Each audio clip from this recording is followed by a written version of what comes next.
আমি আপনার কোনো রাজনৈতিক ভবিষ্যৎ দেখি না মাহাদি। কারণ হচ্ছে যে একজন লোক যদি কয়েকবার প্রধানমন্ত্রী হইতে পারে, সারা জীবন প্রধানমন্ত্রী হইতে পারে, আপনার টার্ম আসতে আসতে 200 বছর পার হয়ে যাবে মাহাদি। এইটা আপনার মনে হয় না যে তাহলে আপনি রাজনীতি কেন করতেছেন, যে আপনি আপনি আপনি বাংলাদেশের সরকার প্রধান কখনোই হবেন না?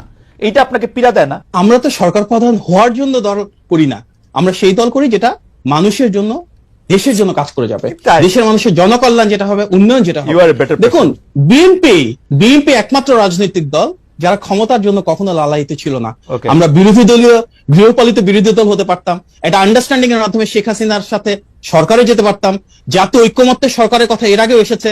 এমনকি 5 তারিখে শেখ হাসিনা পতনের পর 8 তারিখে সর্বদলীয় সরকারের অংশীদার আমরা হতে পারতাম। আমরা তার কোনোটাই করি নাই, কারণ বিএনপি সে রাজনৈতিক দল যেটা জনগণের ভোটে নির্বাচিত একটা সরকার ব্যবস্থায় সরকার পরিচালনা করতে চায়। আমাদের নেতা জনাব তারেক রহমান সে 1988 সাল থেকে রাজনীতি করছেন। গত 37 বছরে উনি চাইলে অনেক কিছু হতে পারতেন। এমপি, মন্ত্রী, উপদেষ্টা কখনোই কিছু হন নাই। ক্ষমতার জন্য আমরা লালায়িত না। আমরা জন্য মন্ত্রী উপদেষ্টা এগুলি ভালো পদ নাকি?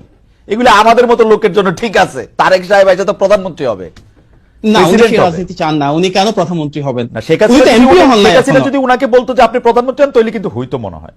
না, তাহলে উনি হতেন না। জনগণের ভোটে অধিকার প্রতিষ্ঠা ছাড়া উনি কখনোই হতেন না। যে এখন আপনাদের নির্বাচনের প্রস্তুতি নাই, তাই আপনারা এটা নিয়ে তালবাহানা করছেন। আপনারাও চান যে 2বার এসে প্রধানমন্ত্রী না হইতে, এটা আমি একদম শিওর। আপনাদের নির্বাচনের কোনো প্রস্তুতি নাই, আপনারা এই সরকারকে